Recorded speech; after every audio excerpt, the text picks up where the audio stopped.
All right, good morning. Saturday morning, May mm, May 8th, I think it is, according to the calendar. And it's 7:15 a.m. on a Saturday morning. Um, I'm an early riser. I usually wake up at 4:30, 7 days a week, close to it. Sometimes in the weekend I'll sleep into 5 o'clock, 5:15, depends. But I do a lot in the morning. I try to get my exercise done for the day in the morning. Ironically, Saturday is the one day I don't work out because I have to take a rest. I run 3 times a week and I lift weights 3 times a week. And then on Saturdays, I take a break. So my last lift of the week, or maybe first lift, if you look at it this way, is Sunday. And I have a lot of time on Sunday. I find it really relaxing, actually. It's strenuous, but it brings me peace, especially because of the amount of coffee I drink. Whew. I have to work out. I have no choice. One of the advantages of working out early is it gets it out of the way. Another advantage is that the coffee helps. It's like a spark plug. You see, I like coffee back here. You see all that stuff. The coffee. You see some whey protein. You see some pictures from when I was in college. And if you look below here, let me see if I can get this in the picture at all. You see my beer fridge right there. I am fortunate in the sense that I have. I'm fortunate for a lot of reasons, but I'm fortunate this specifically that I have 3 different refrigerator freezers in my kitchen. I know it's a bit extreme, but I have the regular refrigerator with a freezer, and then over here I have the storage freezer. That's an upright, but that's all frozen stuff. And then I have a beer fridge, but it's more than just a beer fridge. But I'll get into that at a later time. I'll show you what's actually inside the beer fridge at some point, probably next week. Um, it's more than beer. Mm-hmm. So you'll have to come back. I have to create some desire for you to relog in and watch these videos. But today I want to talk about the beer fridge, specifically the stickers on the front. I've been a fan of craft beer probably for about 13, 14 years. And ironically, it was my ex-wife that got me into it. She really used to like Belgians, Chimay's in particular. And she liked to remind me that, I had kind of gotten into craft beer and better beer. But she liked to remind me that she was the one that introduced me into the finer ways of Belgian beers. And she was absolutely correct. Before we met and while we met, I was pretty much a Yangling Lager guy, which is a good beer. It's not a great beer, but it's a good beer. It's well done. Excuse me while I kill an ant. I'm going to refuse to poison ants this summer. I'm just going to kill them as I see them. It's brutal. Survival of the fittest. He had a good life. So she introduced me to Belgians, and I kind of moved in that direction. I had some friends that were also getting into craft beer. So I was an early adopter, but I wasn't as early as some. That's probably the way of putting it. Me and 3 friends, myself and 3 friends, we went down to Dogfish. Man, I don't even remember the date. Maybe 2006 when they were in their original location in Rehoboth, that kind of beat up bar. And that was kind of the portal opening for me. I was drinking craft beer before then, but when I saw what a brewery could do with all the different styles, they had this board with probably 25 different beers on it, and Dogfish does most beers well. Let me just check my steak. It's cooking here in the oven. See a little smoke coming out. We're good. So I talk about the beer fridge here.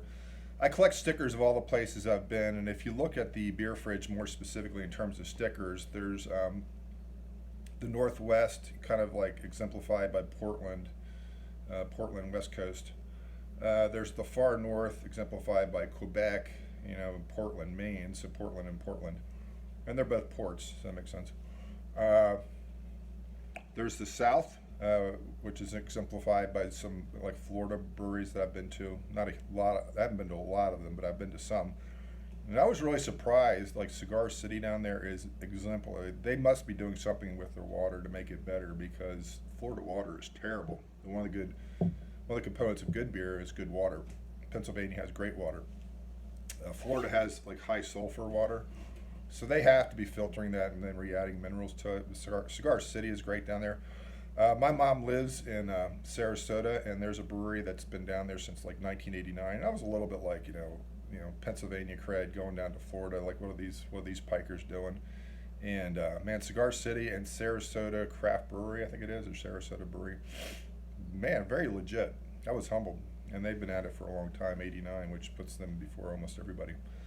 Uh, and I also have like the West on the south side, which is Taos and like San Diego and all points in between. Where I'm probably weakest at is in the heart of the country, like the Midwest. Although I have relatives in Minnesota, and upon retirement, I plan to get into visiting some places in Minneapolis, like Surly. There's some other places. There's some really good breweries in the Midwest. So that's on the agenda. Hopefully, get it done. I don't like to predict about things because you never know. So these stickers all are like representations of places I've been, adventures I've had, and the people I've met and the stories that I've heard. And I want to kind of go on a bit of a riff about like collecting things and stickers and this and that. There was a book that John Piper had written probably 15 years ago. It's called Don't Waste Your Life. And the exemplar story in the book was this couple that was retired that collected seashells, and that was their life. And John Piper basically was railing on them like, what a waste. Can't believe these people spend their life in retirement collecting seashells. And at one point, I agree with him. If that's all they're doing, collecting seashells, and they're like blocking out everyone else and every other experience, then that's pretty selfish and it's pretty vain. Like it doesn't have a lot of meaning to it. I don't think it's sinful, but it's just a waste. But if in the context of collecting seashells, they're like building relationships with people, they're buying seashells off people that are, small business people who collect shells and it helps feed their family. If they share the love of shells with other people, where they can kind of exhibit their appreciation for beauty, and all these things point towards God, of course. You don't have to be a Christian to appreciate beauty, but it helps, I think, to see that there is a creator behind the creation. It's pretty obvious. Evolution is just a way of dodging all that thankfulness. Evolution doesn't allow us to be thankful, really, if we really examine it. So there's so many stories I could tell about the stickers, the people I've met, the stories I've heard, the adventures I've had. I could go on and on about that. I'm trying to keep these videos a little bit shorter because I know that, at least until people get into them, it's hard to watch a video for an hour, especially looking at me. Don't agree with that, by the way. I'm just being self-deprecating. I want to tell like a story. I went up to Lake Placid probably 4 summers ago, maybe 5 at this point, coming up on 5. And I hate Pennsylvania in July and August. It's absolutely misery here. I can't stand it. It's hot, it's humid, it's buggy, it's swampy. And Pennsylvania is really nice for about 10 months of the year. And I like winter. I like fall. I love fall, and I love the spring. Man, July and August, though, it gets ugly. So I get out of town if I can. And one of the things about my job is I've had a hard time getting out of town because I do scheduling over the summer as a school counselor. People say, well, it must be nice to have the summers off. And I'm like, yeah, it must be. I don't know. I'm not off over the summer. I work most of the summer doing schedules. And a lot of it's just really, really hard, complicated drops and adds, trying to make schedules work. What comes out of the scheduler is often only the raw product. I have to refine it and have to make it work for each student. And that's a lot harder than it looks. That's all I'm going to say. And I have a lot of psychic wounds from 30 years of doing scheduling. But I'll get out occasionally on weekends and maybe a week or so. And Lake Placid's beautiful. It's up there in the Adirondacks. It's a little bit worn of a town. It's not in its heyday anymore. There's a lot of reasons for that, which I won't riff on. But I went up there and I stayed at the Adirondack Lodge. I got this ADK fleece that I love. I absolutely wear this all the time. They actually happen to have a 2XLT off the rack, and I was like, this is destined. And I like to give the impression that I'm more mountainous than I actually am. I mean, I live in Columbia. It's not mountainous here. I do have aspirations of becoming more outdoorsy, though, as I have the ability to do so.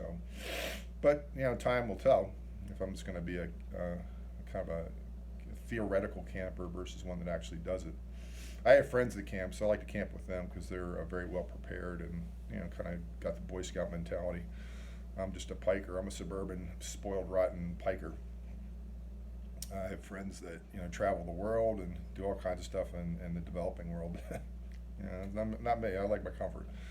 So I got to find a way of being comfortable and camping at the same time. But I like camping because it puts me in cool places. But I also like hotels, that kind of thing. So I was at Lake Placid, and I just want to kind of relay just like some of the experiences of the stickers I collect and the experiences that I happen to have. There's this one brewery, I think it was called Big Slide. They had a fermentorium room because some different types of beers, when you ferment them, they release yeast into the air. So you have to be really careful with that room, that if you're going to do more mainstream styles, you can't brew in that room because the yeast is hard to get out of the air. So like a lot of craft breweries that are really into like the funky stuff, they'll have like a dedicated room or dedicated building for stuff that's innovative or creative that would decimate any regular style, or at least taint it with other flavors. So that was called Big Slide, I believe. There's the brewery, Lake Placid Brewery, I think it was, and it was really cool. There's a beer called Ubu, and I got to talk to like one of the brewers there, or one of the owners, or somebody working there at least. And he said Ubu was the name of a dog that used to show up with his owner every so often, probably once or twice a week, with his owner, and they would just sit down, and the owner would enjoy beer and shoot the breeze. Well, the owner passed away, but the dog still showed up. I don't know how that happened. Maybe the wife let the dog out to go down to Lake Placid Brewery to connect with its buddies. So the beer is named Ubu, and apparently Bill Clinton, when he was on the campaign trail with his wife Hillary during one of the campaigns recently, whenever she ran and got beat by Donald Trump, I think it was. Both of them just drive me crazy. Bill Clinton apparently liked the beer so much that he had his campaign staffers, or Hillary's campaign staffers, cop him a few cases. So it's stuff like that, just being up in the Adirondacks. It's beautiful up there. It's cooler. I ran into this lacrosse team that was at a tournament up there. This is before COVID, of course. And I was wearing a Soren Kierkegaard shirt. It's this bright red shirt, and it's got a picture of Soren on it. But it looks kind of wild, man. His hair's kind of tousled and all that.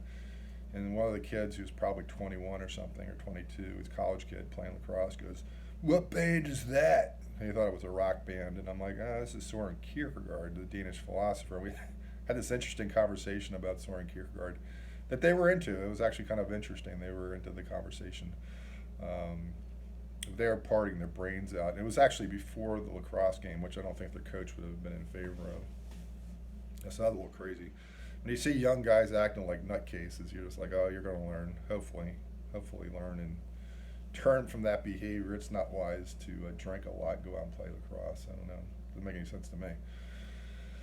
So the stickers are more than just stickers. I don't want to be buried with my beer fridge or the door. I have said if the fridge ever kicks, which it will, but it might last longer than me, I'll take the door off and put it on the wall somewhere.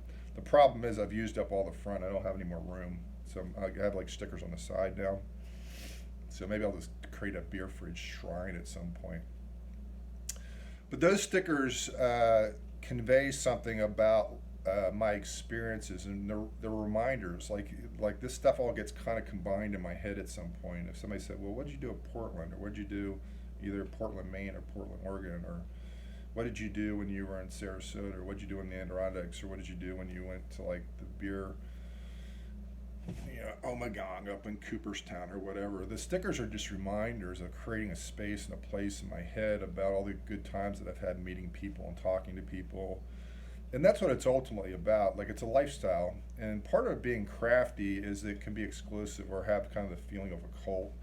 And there's some good in that, I suppose. Like, if you have an appreciation for something, maybe one of the things that creates that appreciation is not everybody appreciates it. So whether you're into cheese or hot sauce or coffee or a certain type of art or music or whatever, some exclusivity is not a bad thing. And craft beer is never going to dominate the market. It's just not. It's not where people's tastes are. I mean, I was at the distributor yesterday, and seltzer for a 12-pack, like I was talking about last week, is selling for $14 a 12-pack. For seltzer. That's crazy. There's no craft in that at all. That's just basically flavored carbonated water with a little bit of, flavoring. So I'll talk a little bit about the difference between Belgian ales and lagers. last week I say things in these videos where I don't provide enough explanation, so I have to go back and do it again or revisit the issue. Lagers do take longer to ferment because it's cooler. However, ales are quicker because they are warmer, so it just speeds up the fermentation process. The yeast is more active. Just like, it's nice how people are more active to get outside and stuff like that. But Belgians have more sugar in them, so it takes longer to ferment out. So even though Belgians are an ale, obviously, Belgian ale, they take longer to ferment because they have a lot of sugar. And if your goal is to turn the sugar into alcohol, which creates a higher ABV, that takes time too. So it's not just as simple as saying lager versus ale, and ales being shorter to ferment. That's generally true if everything else is the same, because of the ingredients are the same. That's barley, malted malt, which barley is malt, turns into malt. Hops, water, sugar, whatever. A lot of Belgians, they're fairly actually light on the barley, on the malt. I mean, they're not light, but they're lighter. And where a lot of the alcohol comes from is like corn sugar or dextrose because it's fermented out. So it provides a very clean taste, especially like a triple. The triple's fairly light in terms of its malt profile, and fairly light actually in terms of its hops. Where it gets most of its alcohol from is the back end on the dextrose or the corn sugar, and that ferments out very easily. Regular table sugar doesn't ferment as well as like a dextrose or a corn sugar, from what I understand, because the yeast has to break more bonds. I mean, you can ferment with table sugar, but it's harder for the yeast to break through that. And it is possible when you're brewing to have your fermentation stall, and that's a nightmare if that happens because you have to go back and try to save the beer, and it just doesn't work properly in most cases. So to sum this up for today, and I'm much longer than I wanted to be, but that's the way these things are going to be. I'm just gonna rant and rave like a madman, and if you like it, you like it. If you don't, you don't. I completely understand. I'm not really scripted. Sometimes I think about what I want to say a little bit, but the stickers are not just stickers. Just like seashells should not be just seashells. They are more. They are symbols of creation. They're symbols of experiences. They're symbols of stories. They're symbols of friendship and adventure. And if you put your value in the sticker itself or your value in the seashell itself, I keep wanting to say that tongue twister, Sally collected seashells by the seashore. You have to do it slow. If you're just into the shells themselves, you're right, you're just clutching sand. It's not going to matter in the end, because if that's all this couple was into, like just kind of keeping to themselves, and they have their own little world, and they avoid human contact, and don't share like what their joy is. And especially as a Christian, one of the things I love to do is go to craft breweries, and I don't do this to like hammer people, but sometimes we get in deep conversations with people about things that are on their mind. Sometimes it's frivolous, but sometimes it gets surprisingly deep. People are going through things, or they have questions about stuff. And a lot of Christians are afraid to go to a craft brewery because, it doesn't look right. It's a bad witness. And I'm like, have you read the New Testament? Have you read what Jesus used to do? I mean, it just drives me crazy. I can't even believe it. Like, it's even beyond even talking about. It's just so dumb. But, alcohol is a gift, but it's a dangerous gift, just like sexuality. Like, God doesn't have to make things taste good. He doesn't have to give us pleasure. Procreation doesn't have to be pleasurable. If people really want to have kids and they're really committed to having kids, maybe God can make it neutral. Like, it wouldn't be pleasurable to have sex. God can make food tasteless. If you want to live, you would just eat it, just like a flat protein, flavorless block of matter, whatever. But God makes things beautiful and aesthetic, but it points to something bigger than just that. That's the point. Like, it's okay to enjoy these things, but they're dangerous. They can be. But maybe God gives us these things so we can learn how to be wise. Maybe that's the point. If you overdrink and you have an addictive personality, which all of us do to some extent, but if a person really can't handle themselves, yeah, it's better to stay away from it because you don't have the ability to do that for whatever reason. It's not necessarily self-discipline. People are vulnerable in different ways. So it's best not to keep it around the house. It's best not to frequent places where that's an issue, where that's available. 90% of healthy patterns are creating your environment in such a way that you don't have to resist every temptation that comes your way. You build it into your system that it's not around you. So that's just the point of this. So the stickers are a representation of God's goodness. And that's the point of today's post.